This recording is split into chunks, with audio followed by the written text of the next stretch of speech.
started. Welcome. Again, if you can't hear me or you can't hear Jake, we need some type of a hand wave from out there in the hall. Can you not hear me? Yeah, I can hear you. Oh, good. Then I don't need a wave. Although, hello. Okay, this is Jake Spencer. He is the 76 Software Maintenance Group Engineering Process Section Chief at Tinker Air Force Base. His team is responsible for deploying and maintaining a unified set of standard engineering and management processes across 1,000 engineers and dozens of projects. So welcome, and with that I'm going to pass it over to Jake. Watch for the waving hands. Okay, thank you. All right, so let me see if I can work this clicker. Okay, yeah. As Lynn said, my name is Jake Spencer. I'm the Engineering Process Section Chief for the 76 Software Maintenance Group. The title of my presentation today is Integrating Agile, Waterfall, and CMMI in the DOD. I think I hit it just about right with the number of buzzwords, because if I put Kanban in there, I think, you know, we'd have the fire marshal in here. So today I'm going to tell you a story about our organization, about our journey with CMMI, integrating Waterfall and Agile together. So I'm going to talk a little bit about an introduction to us, the 76 Software Maintenance Group, and then I'm going to walk through our timeline to Agile, talk a little bit about our results, some of the challenges that we faced, some lessons learned, and kind of our goals and plans for the future. Okay, the 76 Software Maintenance Group, we are located on Tinker Air Force Base in Oklahoma City, Oklahoma. We are made up of right around 1,000 Air Force civilians. We have occasionally a few active duty Air Force service members who are part of our group, but we fall into the Air Force reporting structure. If you look down here at the bottom, you can see some of the organizations that are up above us in the chain of command: the Air Force Sustainment Center, and the Oklahoma City Air Logistics Center. Of those 1,000 people, the vast majority are computer scientists and electrical engineers. We have a few other different kinds of engineers as well. Our group, in various forms, has been around for about 30 years, doing software development and software maintenance. And really, right from the beginning, we have a history of process improvement. So this, if you've never seen one of these before, this is a Hammer Award. These were given out by Vice President Al Gore. And what this one says is, for the DVCT project group, thanks for building a government that works better and costs less. And Vice President Gore gave this award to our group because we were the first part of the federal government to be appraised at level 4 under the software CMM. So like I said, we have a long history with process improvement with the software CMM and with CMMI.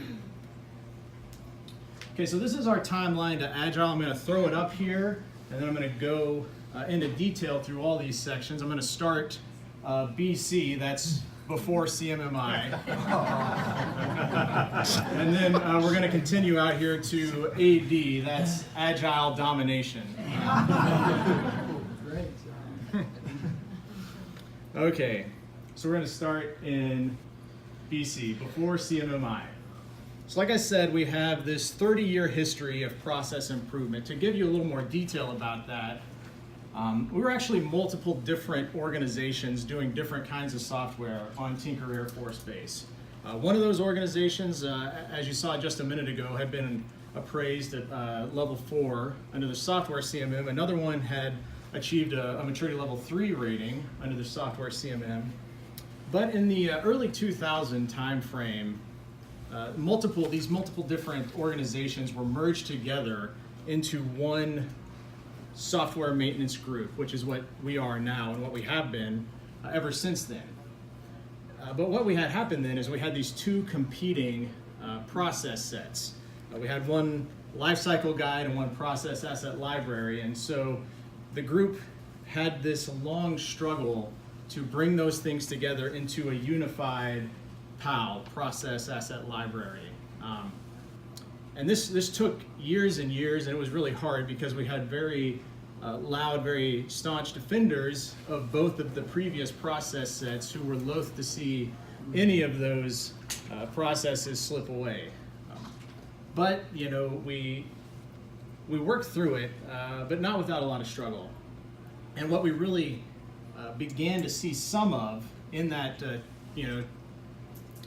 late 2000s, 2007, 8, 9 maybe, you start to see projects that are spun up that don't have clear guidance on what their process set is, because we're developing a new process set and nobody wants to use the old process set. So we maybe suffered just a little bit of confusion there.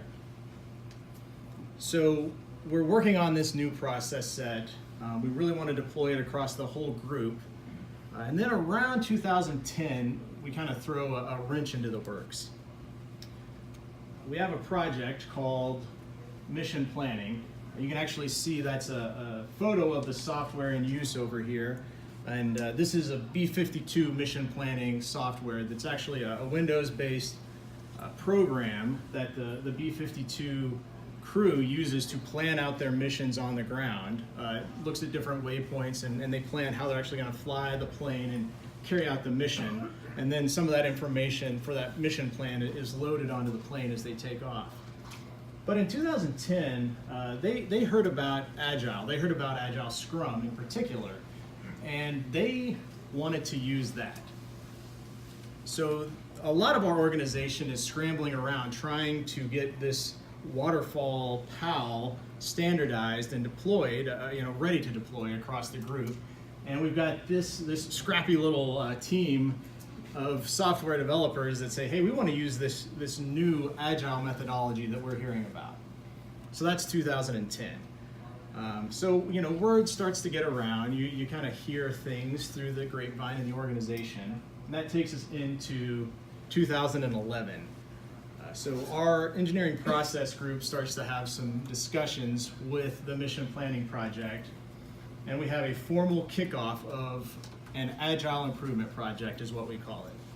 Some of the key takeaways here are that mission planning is going to prototype Agile engineering processes, and they're going to try to integrate with the PAL processes that we're developing with a waterfall lifecycle in mind where it makes sense to do so. And one of the key things here is, we're working on this new waterfall PAL, and we're already planning that we want to pursue a maturity level 3 CMMI dev appraisal. And so, we're just making this decision up front. While we've got this area of the organization that's pursuing Agile, we're going to say they're out of scope for this Scampi that's coming up. And we kind of documented that and got it written down because we wanted to be very clear about how the Scampi and the project would operate in the next couple of years. Okay.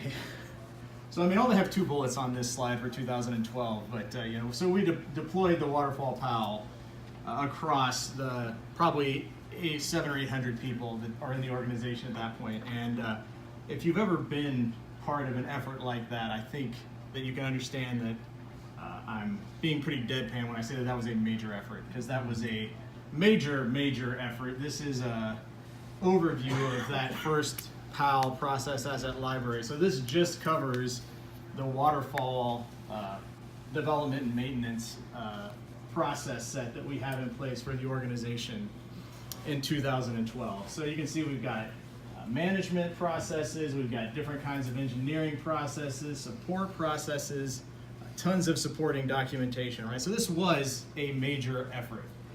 We started the rollout in 2012, it continued through 2013, and then we executed those processes in our projects to get some runtime in preparation for our Scampi work, because we did want that benchmark to highlight the quality of our processes. So in 2014, in March, we had a dress rehearsal Scampy B. Again, this is just Waterfall. This doesn't have any of our Agile processes or projects in it. And if you've had a Scampy B and then 6 months later had a Scampy A, yeah, there's a lot of frantic activity in between there in just 6 months. So I had the pleasure of serving on the appraisal team of both the B and the A there. That was my first real exposure to the Scampy appraisal method, and that was a lot of fun. So we were successful. September 2014, we get our CMMI Maturity Level 3 for development. This was a major milestone for the group and something that we were very proud of. As we were looking at this timeline here, 2012, we start deploying the processes, and our engineering process group is really working, consulting with all these 24 different projects around the group, helping them get up to speed on our waterfall processes and start to execute them as best they can with an eye towards process improvement. We have the Scampy, we get our maturity level 3, we take a deep breath, we come back from Christmas vacation, we look around and it's 2015, and we remember, oh hey, we had that Agile improvement project going. What has mission planning been doing for the last 4 years? I exaggerate a little bit. We had kept up with them a little bit, but they had had 4 years of really good success with the Agile processes that they had developed for engineering. So in order to close out this improvement project, what we did was we went back and we put together a team of people from mission planning and from our engineering process group, but we also involved people from another project. Our group tools is the name of the project. They develop software tools that are used internally by our engineers, and they also wanted to implement Agile. They had been looking at piloting it. So we took the original group, mission planning, we took this second team that wanted to implement Agile, and we coordinated with our EPG. And what we kind of did at this point was we backed off of some of these specific things that mission planning had done and written, and we backed that off into a more tailorable, generic process that could be used across all of our squadrons and projects in the 76 software maintenance group. That was really the EPG that did the heavy lifting on that part of it. Those processes were then run through our process change progress process and put up before our CCB and approved and added to our POW. So now we're up to 2016, and we have, so if you remember, our Scampy A was in 2014. 3 years later is going to be 2017. So in 2016, we do a Scampy B where we look at some new projects from around the organization. We're looking for any process backsliding, but we're also wanting to focus in on mission planning, that first Agile project, and get an external lead appraiser in, get some external appraisal team members in to look at all that work that we've done with these Agile processes to see, did we hit the mark? Are these processes that we wrote actually maturity level 3 or not? So we had a Scampy B, and actually mission planning did really well in that Scampy B. There were a few things that needed strengthened before we went in to a Scampy A, but we had a year to do that, and so we did it. And then just last year, the end of 2017, we had our Scampy A, including the mission planning project, and I'm sure that you're all curious about how it went. This is actually from the final findings presentation. So we were successfully appraised at maturity level 3 last year with a mix of Agile and Waterfall projects in the DOD environment. So this was really exciting. This was a big moment for us, and we were glad that we were successful. So now we're into the phase of Agile domination. So let's talk about some of the challenges that we faced as we implemented this project and went through it. I think probably the first thing that comes to mind for me that stuck out at that time was that we had some initial questions from our leadership. I can remember very clearly, I wasn't on the mission planning project in 2010, 2011, but I was involved in the process arena, and so I saw a lot of what was going on. There were multiple occasions that they went up to different generals and provided these informational briefings about, we're trying a new software development lifecycle, a new process called Agile, and explained how the iterative approach that Agile Scrum takes would be used here. So it was a lot of, I'm talking, they went up to the generals, but they started with their own civilian leadership, from their first level supervisor, second level, third level, then you start getting up into the general. This is going all the way up and down the chain. They're communicating that we're gonna try something different because we think it fits our product better. And one thing that we did that may or may not have, we may or may not stick with, let me put it that way, is we did an EVM translation. So traditionally, all of our projects use earned value management. That is our bread and butter. In the DOD, we were sort of, taught that from the first day you get on the job. They're looking at cost variance, schedule variance, things like that. And so in order to make our leadership comfortable, to help them understand how our projects were doing, we translated some of the Agile metrics that you see every day into pseudo EVM charts and measures to give them a feeling for how far along our projects were and how they were doing. I'm going to talk a little bit more about this and where we are with it on the next slide as well. So then, if you think back 2010, 2011, this was really when there wasn't a lot of guidance on integrating Agile and CMMI. I think now, if you look at version 2.0 of the model, and even just in the last few years, the Institute has put out several documents and brochures on how to use Agile and CMMI together and how they complement each other, but a lot of that didn't exist 7 or 8 years ago. And so we had to kind of figure out how to make this work. So we kept some traditional management processes. Like I said, if you think back to that slide that had our PAL on it, we have some engineering processes, but we also have some management processes. Some of those management processes, we kind of just plug in, are you going to be doing engineering in a waterfall manner or an agile manner?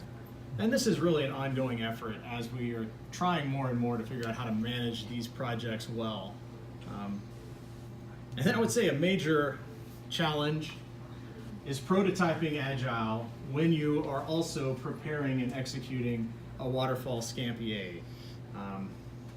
So we took Agile out of the scope of the project, but even with that, I would not recommend that anybody else do this.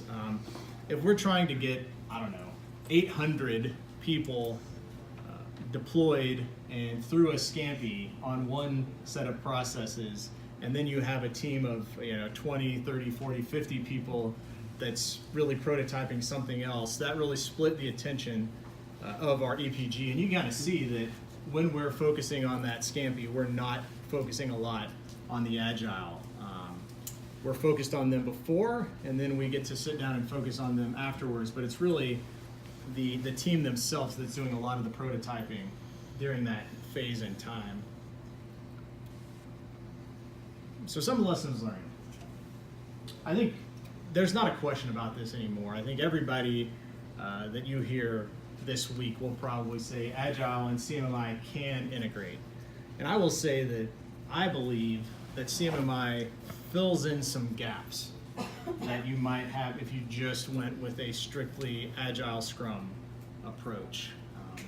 I think that there are things that are important to our organization and that are important to our customers that Agile Scrum doesn't speak to, and CMMI does.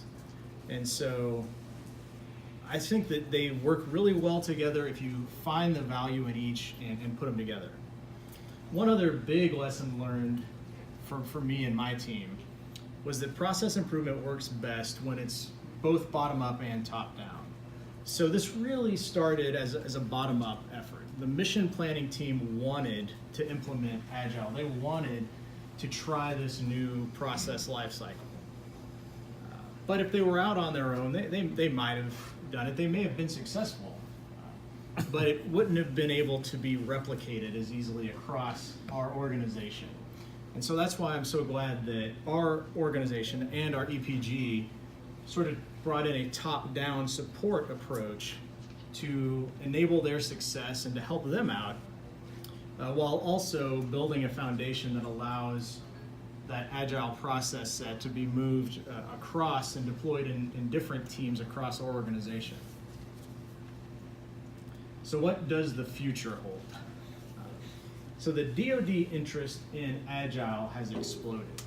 So 6-7 years ago, we're going up and giving senior leaders a briefing, and it's the first time they've ever heard the word Agile in the context of software development. That is not the case today. Today, we have people from the Secretary of Defense on down talking about using Agile methods for software development. All of your major aerospace and defense contractors are using Agile methods for some of their projects. The DOD is aware of Agile and is really pushing it in a large sense to us and asking us, are you Agile? Are you using these methods?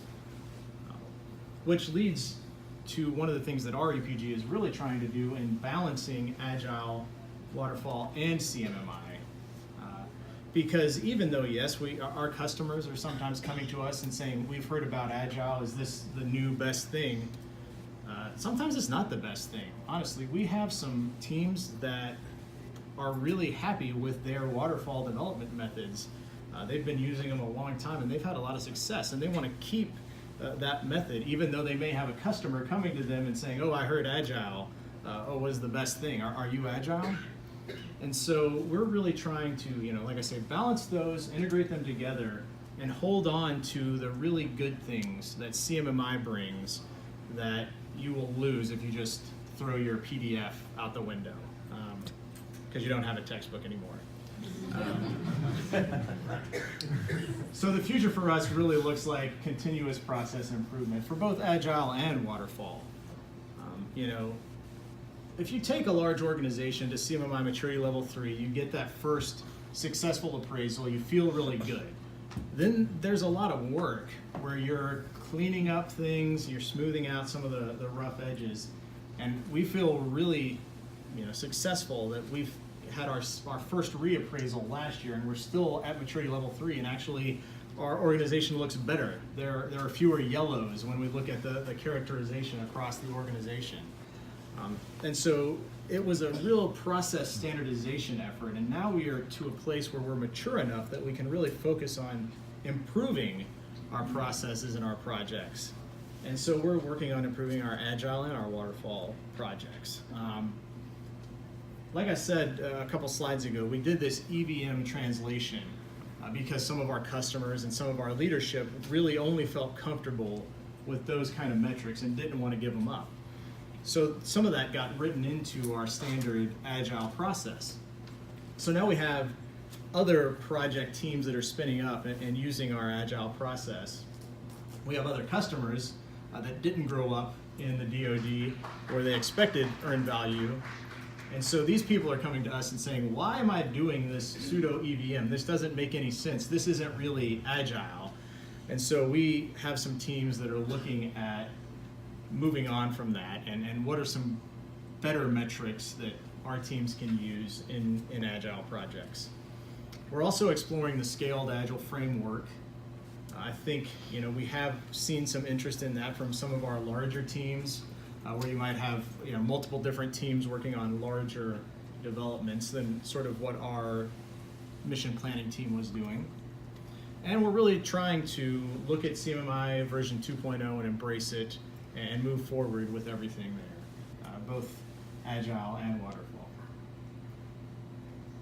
So that is our journey, and I will entertain any questions. I will also say that these two guys are with me, David and Jacob, so if you ask any really hard questions, I'm going to duck down behind the podium and let them answer them.